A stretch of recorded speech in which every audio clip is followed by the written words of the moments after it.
on the Kwangin territory in Victoria, BC, and my name is Sierra De Silva, and I'm the Education Program Manager for Sierra Club BC. And I'm very excited that we're offering this second webinar with Julius. So Dr. Julius Chutoni is just all sorts of things in one package. He offered a webinar with us back in May, and that was focused on the northern spotted owl. So there is information on our website about that, and you can still catch that entire webinar. So I'm just going to let you know a bit about Dr. Julius, and I can see someone, at least one person here was at that webinar back in May, which is awesome.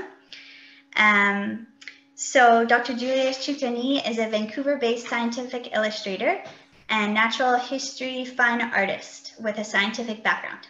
He holds a Master of Science in Ecology and a PhD in Microbiology. His studies have taken him to study sensitive ecosystems from sand dunes in the Rocky Mountain parks to hydrothermal vents at the bottom of the Pacific Ocean off the BC coast. These experiences have fueled a strong resolve to work towards preserving the Earth's biota. Painting biological subjects is one means that he uses to both enhance public awareness of biological diversity and to motivate concern for its welfare. He paints murals and panels that have appeared in numerous museums, including the Royal Tyrrell Museum and the Smithsonian's National Museum of Natural History, as well as images for scientific publications, books, stamp sets, such as the 2018 Sharks of Canada set for Canada Post, as well as coins for the Royal Canadian Mint. And his work is viewable on his online gallery. And Maya, if you could just add that to the chat box, that'd be fantastic. And so Julius and I met back in early 2020. He was doing a painting live at a Sierra Club BC fundraising event. So as everyone was mingling the whole evening, fluttering around the room, he was in the corner doing this fantastic painting that he completed over that evening. And he's continuing to be interested in the work that Sierra Club BC does and is generously offering his time and energy to put on these fantastic webinars for you all. So we are very appreciative of Julius and his time and talent that he's offering to share with so many people. And thank you again, Julius, for being here. We're going to hand it off to you to do this awesome workshop. And so a reminder to everyone that if you have questions, we'd prefer that you put them in the Q&A box and not the chat box so that they don't get lost, because there are many things happening in the chat box. And there will be time at the end for any questions. So we're going to spend roughly 35 minutes working on the drawings. And during that time, you'll also be hearing a lot of information about the Vancouver Island Marmot, who's our special guest being for the day. And it's a fascinating creature with, unfortunately, a very small population that is very threatened. So you're going to be learning about how amazing this creature is and also ways that we can help to protect its habitat, which is very threatened. So I think that's all for me, and I'm going to be handing it over to Julius now. So I wish you all fun times drawing, and enjoy with your classmates, and have fun and enjoy the art time. Awesome. Well, thank you very much, Sarah. Can you hear me okay? Okay, great. Thank you very much, Sarah and Maya, for that wonderful introduction. I'm really happy to be here. And I'm here in the city of Vancouver on the traditional lands of the Musqueam, Squamish, and Tsleil-Waututh nations. And we are going to be having hopefully a fun time today drawing the Vancouver Island Marmot. So Vancouver Island Marmots are one of Canada's few, actually I think only 5 totally endemic species, which means they occur nowhere else on Earth but in Canada. And in fact, the Vancouver Island Marmot only occurs right on Vancouver Island, as the name suggests, at relatively high altitude. And yes, as Sierra was saying, it's very, very much endangered. It's critically endangered, listed, and is listed by several different conservation organizations to highlight the low population. And right now, there are probably only about, I think the latest numbers were 196 animals in the wild from the Marmot Recovery Foundation. And they were as low as about 30 animals back in the early 2000s. And that's when this work began to try to preserve them, protect them from going extinct. And so right now that's still happening. Their numbers fluctuate a lot. They were up to about 350 a few years ago, and they're back down to 200. So we have to be still very careful and do our best to avoid having them go extinct, and to try to, there's captive breeding programs, so that's nice. Those at least work. It doesn't work for every species. This is Canada's most endangered mammal, and one of the most endangered mammals in the world. So with that, let's learn some and learn how to draw some Vancouver Island marmots, our very own endemic Canadian, one of only 3 or I think it's about 4 species of marmot in Canada. And the largest, or the second largest actually, member of the squirrel family, which is really neat. It's only second to the hoary marmot, which lives in some of the mountains in Alberta and even some in BC here. So I'm going to share my screen. The way we're going to do this is I have a digital workstation happening here. So that way, what I see is what you see, and we can follow along with the drawing as it happens. What I've done here is set up my page, my sort of virtual page, to be about the same dimensions as an 8.5 by 11 inch page. So if you have a regular letter-sized paper, that works just fine. Whatever size you want, it's all good. Just keep in mind, when we're drawing in various parts of the page, try to put your drawing in approximately the same part of your page overall, because it'll help us to kind of situate the animal appropriately, so it doesn't like hang off the side of the page, which can happen easily. It might happen anyway, and that's okay. But you know, we'll try our best this way, and it's more fun that way. So what we're gonna do is I'll tell you. At some points you want to kind of be, you know, making lighter lines, and other times you want to make heavier lines, and I'll try to remember to let you know when to make the heavier or lighter lines. Sometimes we want to just set up a shape sort of lightly first and then draw out the details, and then we'll see what, how that works out. Okay, so here we go. Let's start with the drawing actually. Oopsie, shake the ground a little bit. We got the Vancouver Island marmot happening here. We're gonna do 2 quick little drawings. One is sort of like a facial view of the marmot, and the other one will be in its standing position, because these animals are really neat. They like to hang out on the rocks a lot to warm themselves in the sun, but they're also very vigilant. They are family group animals, and they like to protect each other from predators. So they'll stand on their hind legs and just look around, watch for eagles and cougars and wolves and such. So we'll do both of those. So the first thing we're going to do here is we're going to make this. Right now, marmots are already hibernating. They normally stay out until about mid-September. So they're already underground in their burrows. So we're going to make a picture of our marmot that is just before it's gone into hibernation, nice and plump. They gain a lot of weight from the food they eat, flowers and grasses and sedges. And so this one is going to be a little face version. So the first thing I'd like you to do is we're going to take on the page, more on the right side of your page, we're going to start with kind of a little, let's see, almost kind of like a pear, like an upside down pear. Take a pear of fruit and then look at it upside down. So it looks something like this. So we're gonna make a little, hopefully you can see that okay. Almost like an oval, but with a little bit of a sharper point in the bottom. Not quite a pear, I guess. Like a mango, maybe. There we go, about that size. So we're gonna work on this marmot from the inside outward. kind of like think of it as the front of the marmot, and then we're just gonna expand outward. Okay, so that's gonna be our first part of the marmot there. You can't really, it doesn't look much like a marmot yet. They are members of the squirrel family. They're like, imagine really big ground squirrels. These ones weigh up to 6 or 7 kilograms sometimes, like a small dog. Yeah, they're pretty impressive. Now you're gonna take the middle of that mango shape we made and make a little dot in the middle like that. I'll just zoom in a little bit so you can see it better maybe. There we go. And that middle there. So what we're looking at here is kind of the marmot snout. Now we're gonna put a mouth on that snout. Okay, so it's gonna be a cute little snout. So that little dot we made in the middle, we're gonna use that as the point from which we go down. That's the bottom of the nose. So we're gonna make a mouth, and you're gonna make sort of like a Y shape. Comes down from there.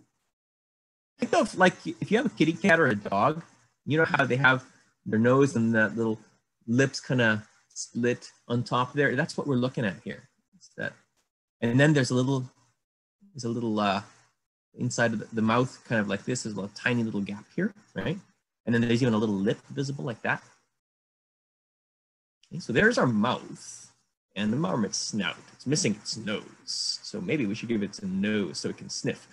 Really neat thing about marmots, Vancouver Island marmots, they do a lot of these nose-to-nose greetings or nose-to-cheek greetings, and it's really adorable. But the reason they do that is because they have these scent glands on their cheeks. They emit a very special odor, each individual, and they like to mark their territory by rubbing their face on the rocks and such. Just like your cat likes to rub itself on you, they're doing that because they're saying, aha, you're mine, I'm marking you with my scent.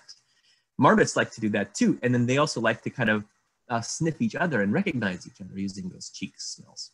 So our nose is going to look like a little upside down triangle that meets down at that center of that sort of mango shape we made, like that. And we can give it little nostrils like this on each side of the nose so it can breathe. Happy marmot can breathe this way. And then on top of the nose, on the top of the snout, you have this kind of a little bit of a, whoops, that's a little bit big. That's just my computer being funny. You have a little, just light line up here, just kind of make another little mini triangle like that. It's because what we're looking at here, that snout, that big sort of mango-shaped snout, there's a light colored fur. So Vancouver Island marmots are easily recognizable by their dark chocolatey brown, rich chocolatey brown fur. And then they have this little white patches. And one of the white patches is around their snout. And so that's kind of what we're seeing here. That shape we drew is a white patch. But on top of the nose, there's a little bit of a little slightly darker patch. And that's that little bit of a triangle on top above the nose. If you want to, you can even kind of shade your marmot's nose patch a little bit. It's up to you. You can just put little, you want to put little lines like here. There we go. Yeah, I'm going to put a few cross hatching like that. Make it a little darker like that, because a little dark nose. Okay, so we've got the mouth, nose, snout of the marmot. Marmot needs eyes to see, right? So they can find the foods, grasses and sedges, and then later in the year, after they emerge at about April, mid-April to, late April to about May, from their burrows where they hibernate, because they live at high altitude, about maybe 1,000 meters high or something like that. It's colder up there. Even though it's Vancouver Island, it's colder up there. And so the growing season is shorter. They have to sleep for quite a few months from about mid-September until April. And so when they emerge, they open their eyes and they look for food. And so here we're going to make two little small triangles and pay attention to how far from, whoopsie, there's my computer again, how far from the snout these are. One little mini little triangle like that, there, and then the other one on the other side of the face like that, there. And then if you want to, it looks a little bit like a teddy bear now. They are really cute though. You can shade those eyes too if you want, make them nice and dark, they're beautiful black eyes. And then what we like to do to show that they're shiny is you leave a little tiny spot of white, the reflected light from the sun, in the sort of the top corner of the eye. So like this, if I shade, I fill those in, but I leave a little dot of white, that on sort of near the top. That is something that you can do anytime you have a shiny object and you want to show that it's shining, reflecting the light from the sun. Oh, and our hummingbird is back. I have a hummingbird feeder out front, and she's drinking from the feeder. So this is so nice to have wildlife visible like this. Yesterday, she was there for like 5 minutes. So yeah. Anyway, a little bit of a wildlife thing. So Anna's hummingbird, yeah, another species. Okay, so there's our eyes for our marmot. Now it needs ears to hear. And this is very important because marmots are very vigilant and they help protect their colony, just kind of their family group, by listening carefully for predators like eagles and wolves and cougars. And they do that with their little ears. The ears that go above the eyes here, they're little, sort of like little U-shaped sort of things like this, sticking out from the fur. And so there's going to even be a little bit of fur on the bottom like that. And then you can give it, you know how their ears, if you look at your ear, you've got that kind of little, it bends around on your earlobe. So there's a little line over here on the inside, just to show that there's a little bit of a fold. There, got little ears. They got little ears, but they can still hear pretty well with those. So they can pick out all the things that might want to eat them, and they can avoid them this way.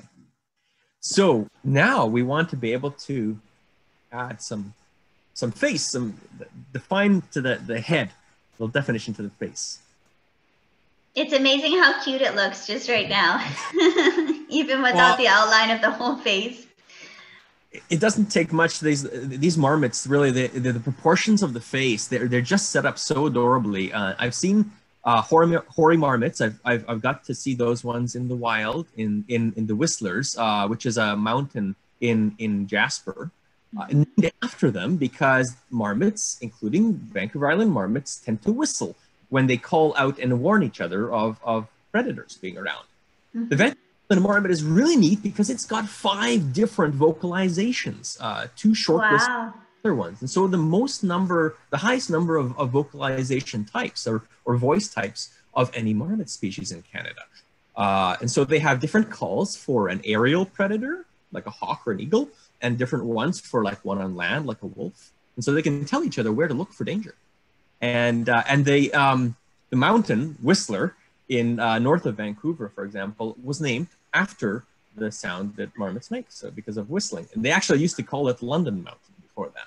So wow, these guys affect their... I did not know that. That's pretty cool. So yeah, and these are also kind of nicknamed whistle pigs, another name for marmots. Yes.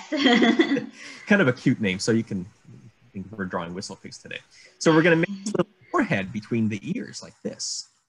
See, this little kind of a slightly bent little line there. And then we want to kind of give it this sides of the face. Now, marmots they are really puffy with fur. They have a lot of fur, and they also have quite good cheeks. They have a lot of space where they can store vegetation. They can, so we're going to make a little line coming down from the ears, just behind the eye there, and it kind of goes wider. And then you can kind of give it a bit of a jagged line like this to show that it's furry.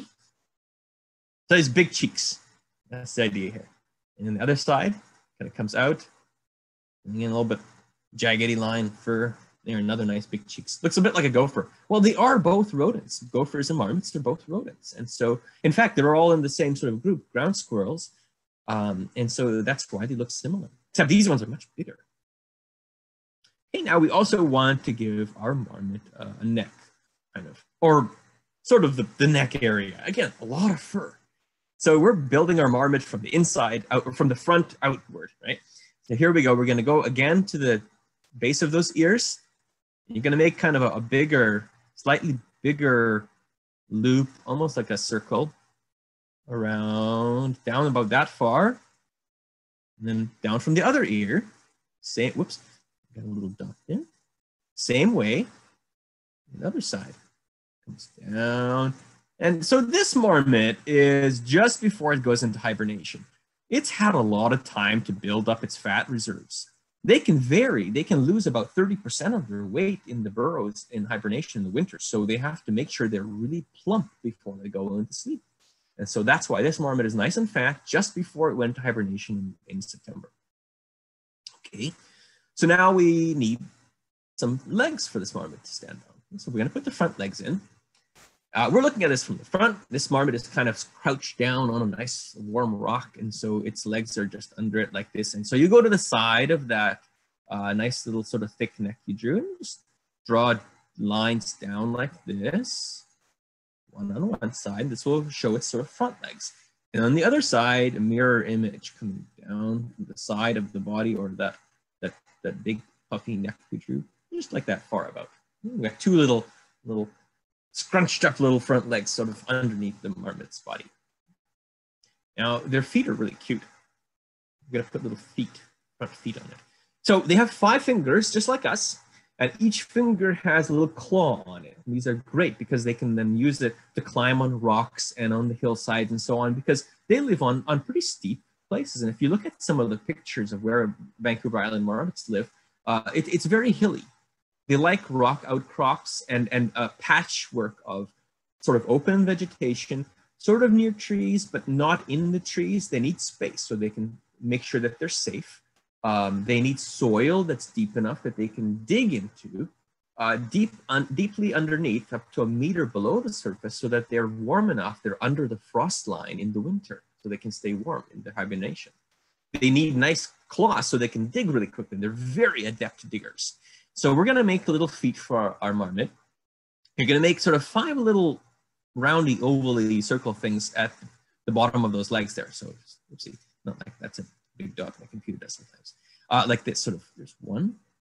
And they're next to each other. 2, 3, 4. And then the thumb, the inner one, is a little bit smaller. They got a little thumb. And then, not like ours. They can't oppose. They can't grab things with their hand that way. But they have little thumbs and then 4 longer fingers. And then on the other side, same thing. 1, 2, 3, 4, and little thumb, 5. And on those, you can draw little claws, sort of little smaller things. 1, 2. We're looking at them from the front, right? So we're only seeing the claws from the front. You don't see the curved claw. It's like if you were looking at it head onward. There you go, like that. Those are the 5 little fingers tucked underneath. And then the inside of those legs you can see kind of comes up like this. Lots of fur. And then you can see a little bit of the belly underneath, maybe just kind of connecting together. This is pretty much at the ground level here. Connect the bottom like that. Okay, so there's our feet, the front feet. Now what we need is, the marmot is even a little thicker than this, right? Now we're going to build the last layer of the marmot, which is the body. So this is a fat marmot, nice and plump and ready for winter. So you're going to go up to the ears again, and just about at the ears, you're going to start to draw, again, some nice jaggedy, furry fluffiness coming out even a little further down toward these legs, and then it stops about there. And on the other side, we're going to do the same thing. Down like this. This is a nice plump marmot. This is a happy marmot. This is a well-fed marmot. There we go. And this is why they need to live in areas where it's high altitude, but low enough that there's lots of plants that still grow. So it's kind of an alpine or subalpine areas where right not far from the tree line maybe. And you get these open rocky areas and need lots of rocks for them to be able to sit on top of the rocks so they can look out for predators. But in between the rocks, you get a lot of vegetation that grows. They gather this for the winter and they make little plugs in their hibernation burrows, and they fill those burrow entrances with plugs of vegetation. Okay? We need feet for this marmot, hind feet, just barely visible because they're mostly sort of underneath the body, but you can start to see a little bit of their toes hanging out. So you'll do kind of little ovals like this coming out. You can only see a couple of those toes, really. And then on the toes, there are little claws again. You can see a little bit more curvature on those claws because you're seeing them a little bit more from the side. It's maybe feet are a little bit sort of outward, and that's it. Okay, now there's another thing that this marmot needs, and even though we're seeing it from the front, you can still see the bushy tail. So I'm just gonna go over a little. So this is our edge of our page here. So if you run off the side of the page, that's okay. You can put the tail on the other side. But if not, then here's where we put the bushy tail. You can see the bushy tail hanging out from behind the body. This will give it lots of good bushiness. Marmots, and especially Vancouver Island marmots, have a beautiful bushy tail. So yeah, they're related to squirrels, right? And squirrels have a really bushy tail, many of them. Vancouver Island marmots don't have as bushy tails as some of the squirrels you see, like the red or the gray squirrels on trees, but they're still very nice and bushy. There we go. Now, for their color patterns, we already talked about the fact that they have this nice sort of light colored snout. But in addition to that, one of the neat features of Vancouver Island marmots, which helps to distinguish them from other types, is that they also have little patches of white on other parts of their body. Some of them have a little patch of white on the forehead, but all of them basically will have one sort of on under the neck on the chest. So we're going to put a little white patch of fur, just kind of outline it like this. Underneath at the very bottom of the neck there. You can see it from the front of the animal like this anyway. And if you were going to color this in, and actually this is a fun thing, these drawing workshops, you can use them to make your own coloring sheets, right? So after this, you can take your marmot drawing, you can color it in, and you can do it again, recolor it, make different colors if you want, different shades of brown, because the other neat thing is that they start out dark at the beginning of the season, and then they lose some of their fur, they replace it with new fur. And that new fur can be darker again. As they age, the older fur gets lighter in color. So before they molt, or which is what it's called when they lose some of their fur, they're very lighter in color. And so you can make versions of the marmot that are, you know, before molting or after molting and things like that. There you go. So that is most of the marmot. We can even give it some plants in its mouth if you want. You know, it's a happy marmot. So you can put little grass sticking out from inside the mouth like this. Blades of grass or sedges or kind of other plants that look like grasses. And remember that when they come out of hibernation, they eat mostly whatever is out there first, like grasses and sedges, and then plants start to flower. They like flowers. And so they'll eat flowers like red paintbrush or lupine, which is another beautiful flower in the mountains. Let's put a red paintbrush in this one's mouth. So this one actually it looks like this. It's a beautiful, brilliant red flower that if those of you who live in or near the Rocky Mountains or on high altitude will have seen this probably a lot in the summer. It's beautiful, red paintbrush, it looks like that. It's hanging out of the mouth of this marmot who's going to be very happy to eat it. Okay, and then we're just going to put the rock on which this marmot is sitting. So you can just kind of draw a angular, in this you can kind of be creative and make, you know, lots of angles on the rock. This is a rock outcrop on which this marmot is sitting. They'll sit here in the mornings. A lot of the time, marmots just kind of lay around on rock warming up or helping to regulate their temperature. They're not too active a lot of the time. When they are active, one of the things they like to do is they like to play fight or wrestle with each other. That's a commonly seen thing. That's really adorable to watch them fighting and pushing each other around. And they like to wrestle. So there's our marmot on our rock outcrop. There's the whole page just to show you. Our cute little marmot looking at us, all happy, all fat enough for the winter with its last sort of few bit more morsels of meal before it goes into hibernation. So that's our marmot sort of standing there, or sitting there, I guess, crouching, I guess. We're gonna do one more quick, little faster paced one, standing. And this marmot is going to be in a kind of an activity that they do when they are watching out for predators. They sit up on their hind legs and they look around carefully to make sure nothing's trying to eat them. And so for this one, I just made a new layer. That's the nice thing about working visually. I can make these different layers, then I can do separate drawings for these. So for this, we're going to move on to a different part of our page. We're going to give it enough space so that this marmot can stand up. And to do that, I want you to start at the top of the page, near the top of the page. So about maybe a quarter of the way down. And if you take your page and you're holding it in what's called landscape format, so like with the wider part sideways, right?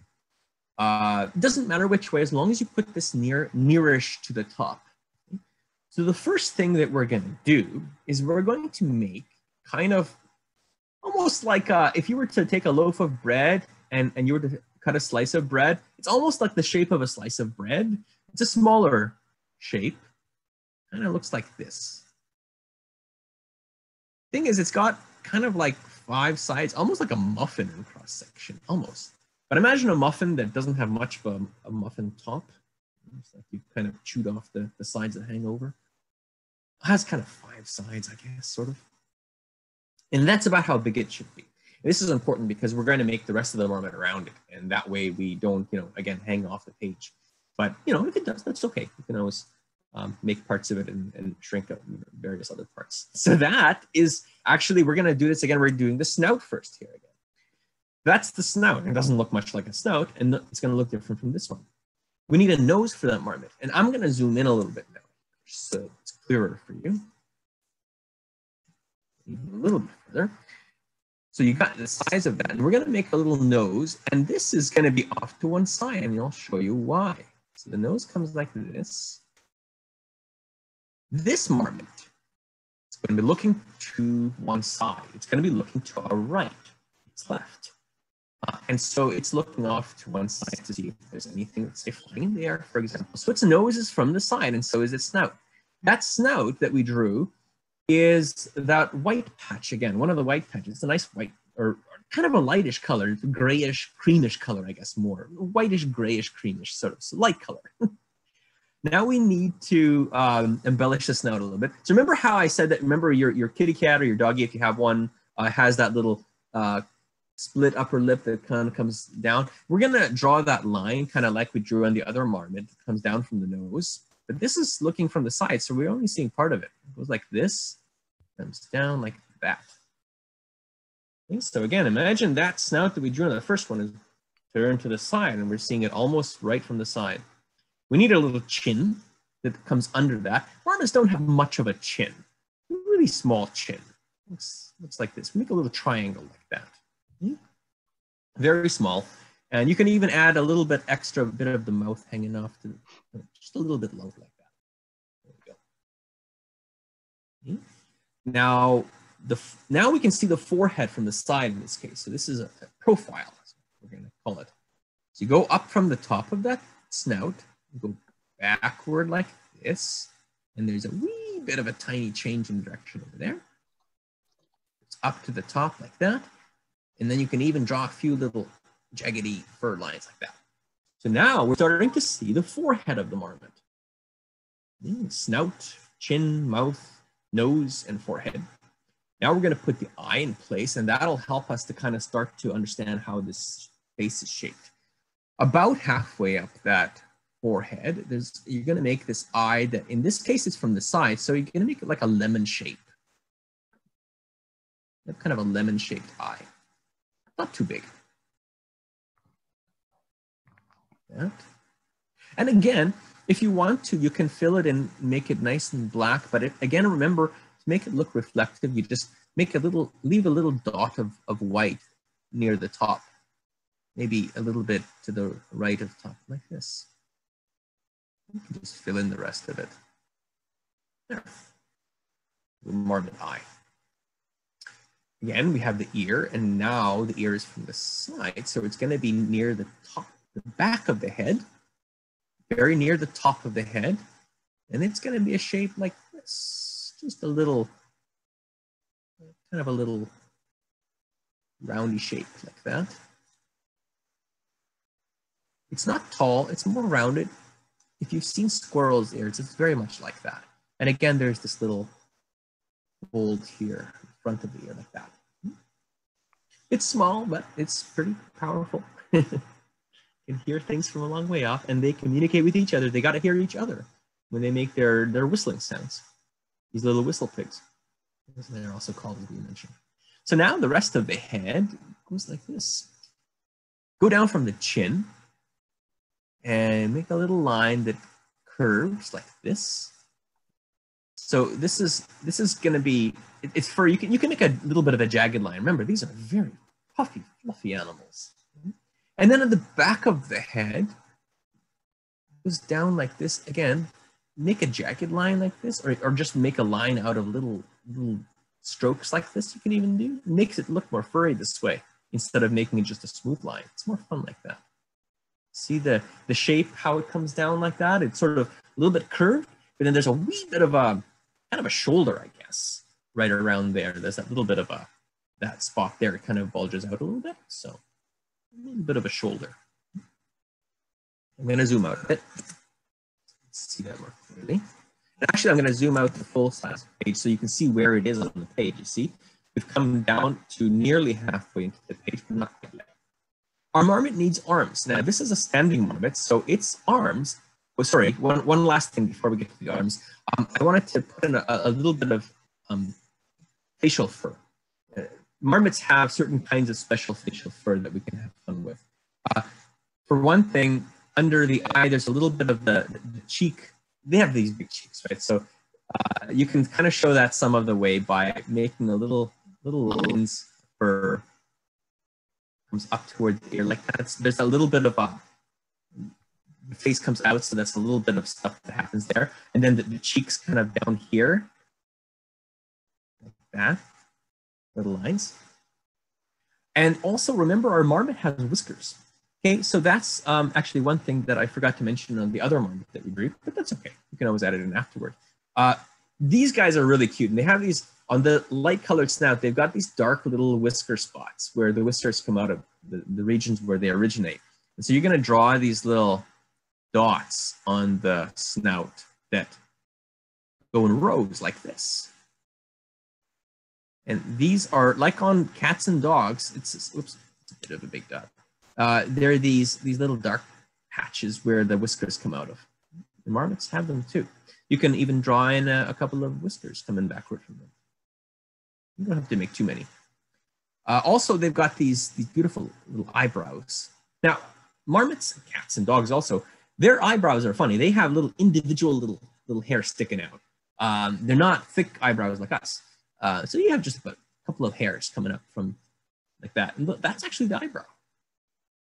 Also, they have these cute little whiskers coming out of their chin.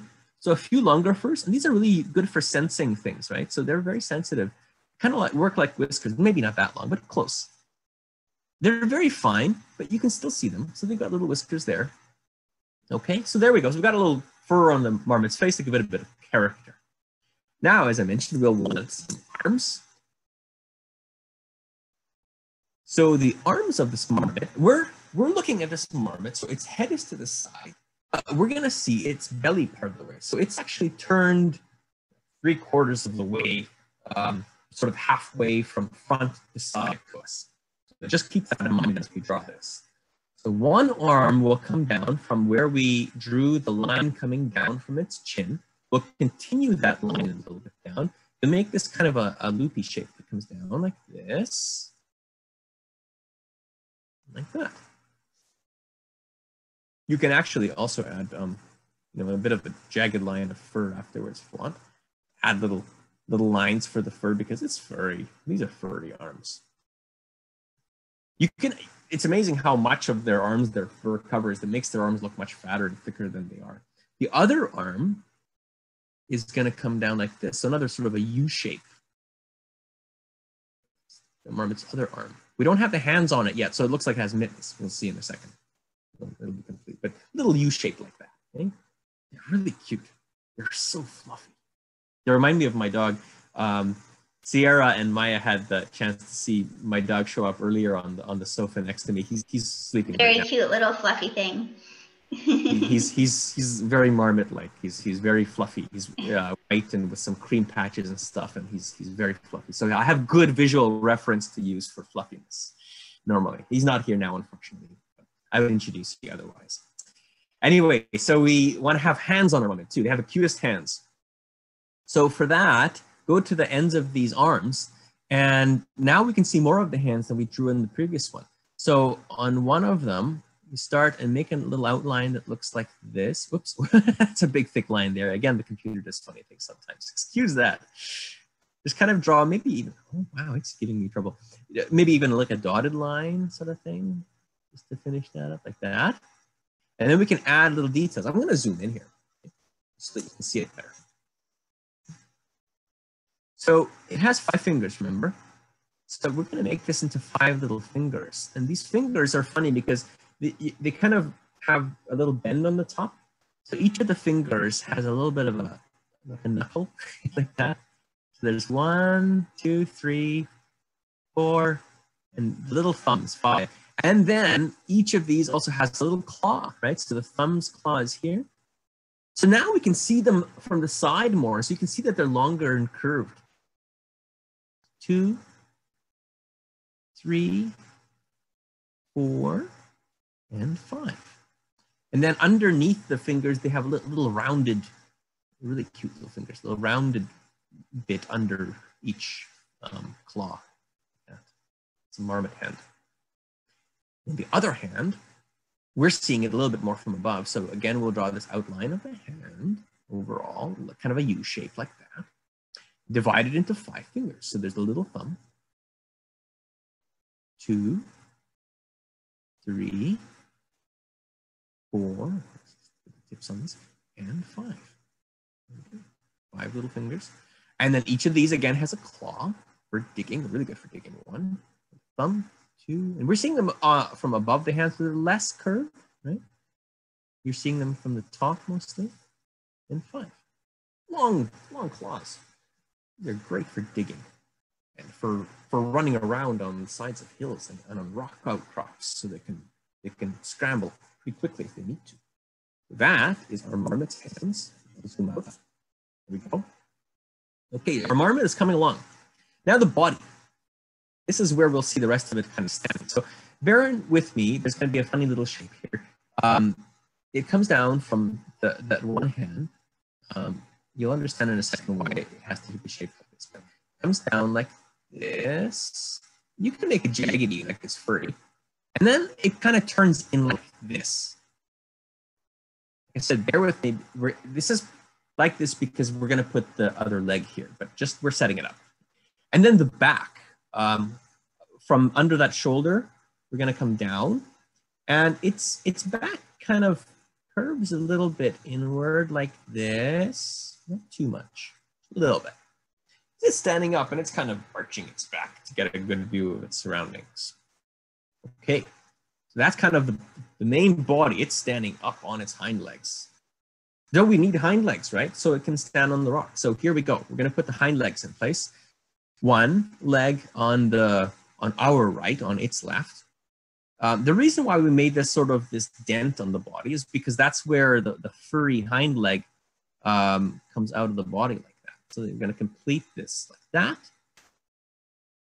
And these are little squat little legs. Now remember, it's sitting so that it's bending its knees, but there's so much fur that you can't see things like the knee.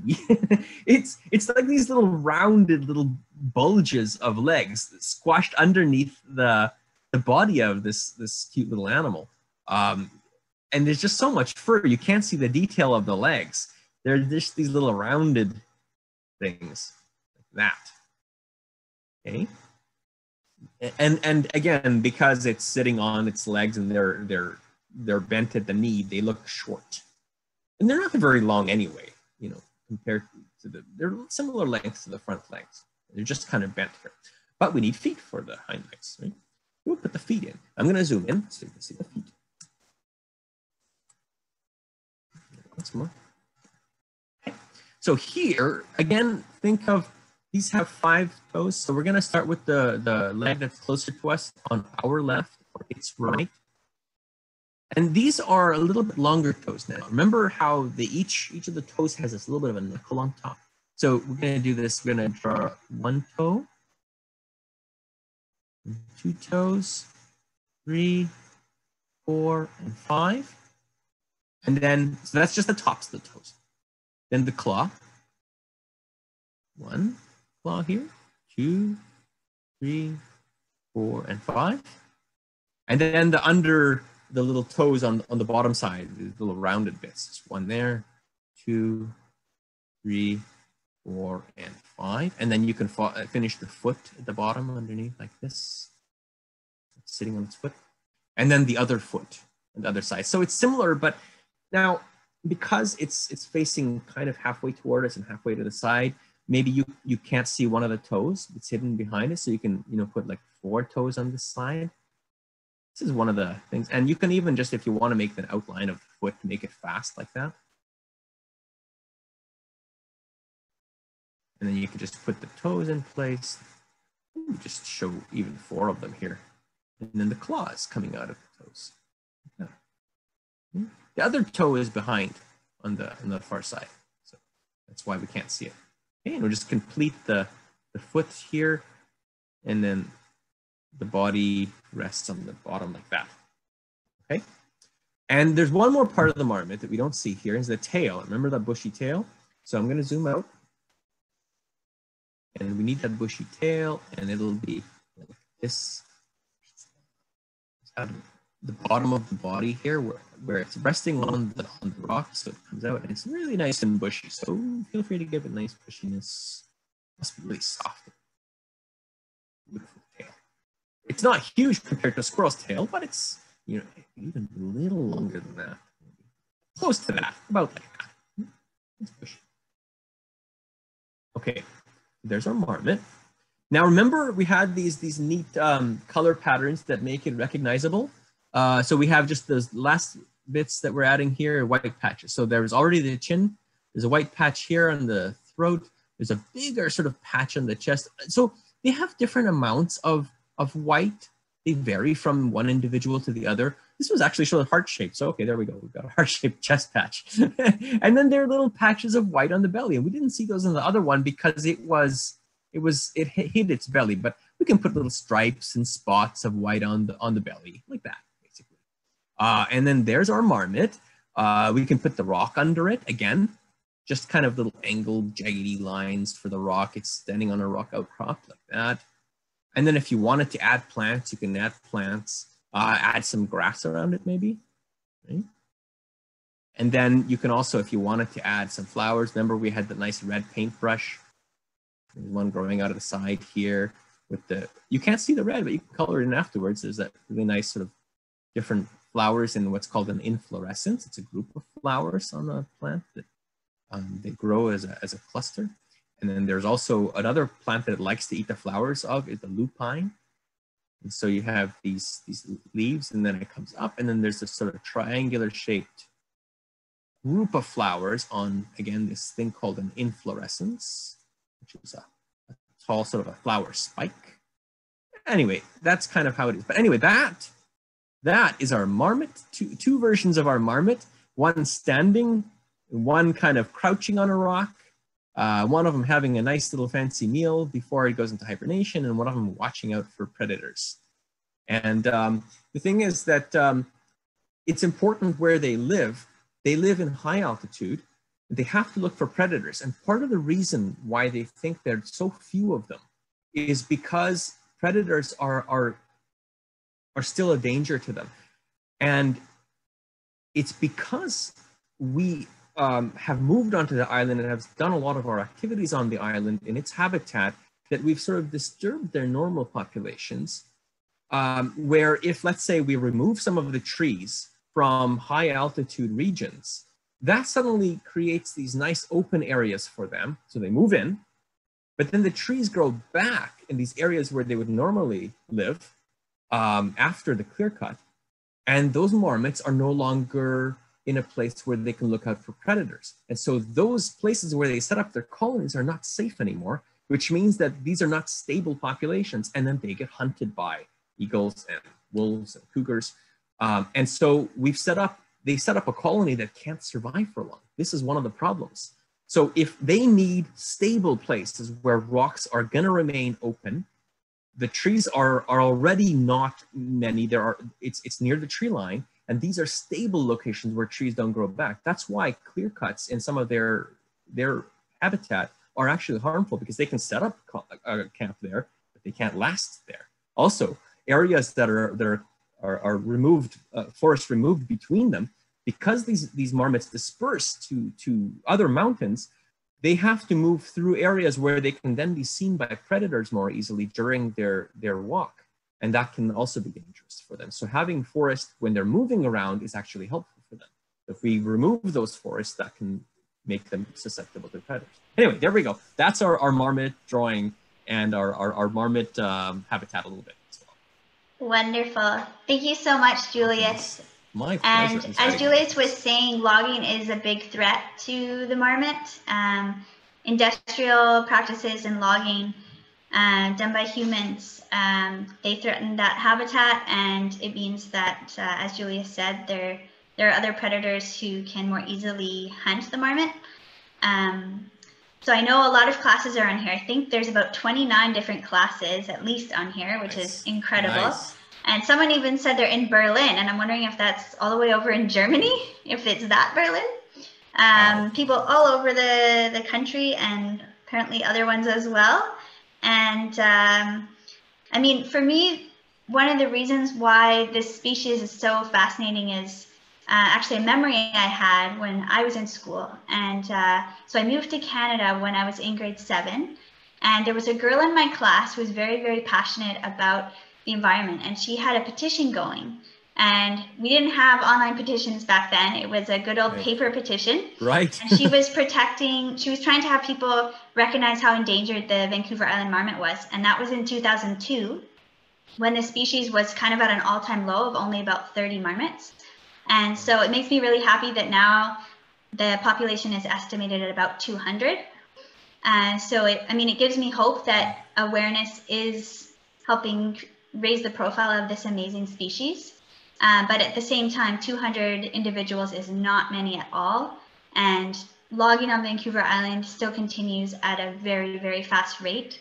And there's very little old growth left. There's more and more development happening across the island. So I'm worried about this species and many others, and how their ecosystem, of course, contains many other species that are being threatened by development. So thank you, Julius, for raising, some of these concerns that we have about the Vancouver Island marmot and its survival, and for showing us, as you're doing right now, this amazing habitat that it lives in, and the beautiful wildflowers that it consumes before hibernation. So just a few things to wrap up. To the wonderful adults who signed up for this, one last favor we have to ask is if you could please take photos of the drawings that your kids or your students did. So either individual photos of individual drawings, or if you line them all up kind of in a grid and maybe stand on a chair and take a top-down photo. Any photos would be fantastic to have. And we're going to be sharing those on our website in a gallery view. So then you can go on the website and see your wonderful artwork displayed for the whole world to see. And so Maya just popped in the chat box there the email address, social@sierraclub.bc.ca. And two of our lovely education team members, Amir Madison and Telia Palmer-Ruman, who are on this call, they made a really cool activity sheet that we're going to be sharing with you tomorrow in the follow-up email for this webinar. So there's some activities there that you can do, including a word search and creating a poster to raise awareness about the Vancouver Island marmot as follow-up to this webinar. And we are excited to announce that we have another webinar coming up with Julius. So there was some debate about when would be the best time, but we've decided for a Saturday morning to help especially parents and families connect at the same time as their kids. So that's going to be on Saturday, November 7th at 10:30 Pacific time, 10:30 to 11:30 a.m. And that'll be featuring the Boccaccio rockfish, which is also an endangered species. It's a very cool looking fish, and it's a very bright red-orange color. So I encourage you to learn a bit about that species before the webinar. And the sign up is there in the chat box, and we'll also be sending that in the follow-up email. So if you're able, and if you enjoy this webinar, which we really hope you did, we encourage you to make a donation to help us keep offering these sorts of things, as well as the in-school programming that the Sierra Club Ed team does. So our environmental educators have been back in schools since September and doing 100% outdoor workshops, which is a bit different from last year. And we're still accepting requests for those. If you're outside of the Greater Victoria region, we're going to be offering online versions of our workshops for you to do with a lot of pre and post program support. So continue to request on the website. We'll send the link for that in the email as well. And thank you to those of you who have already requested. And if you haven't heard back from me, it's because we're figuring out details. We're also in the process of hiring a new team member for our education team to work specifically with grades 6 to 12 for climate change and taking climate action. So we'll be announcing very soon who that new wonderful team member is. But we are very excited as a team that we're growing and we're able to offer all sorts of activities. So if you're not able to make a donation, that's fine. We just would ask that you spread the word about CR Club and encourage people to join our next webinar and to access many of the free resources that we have on our website. And many of those will allow you to go outside and not be in front of a screen. This has been fantastic in front of a screen, of course, but we really encourage you to spend as much time as you can outside.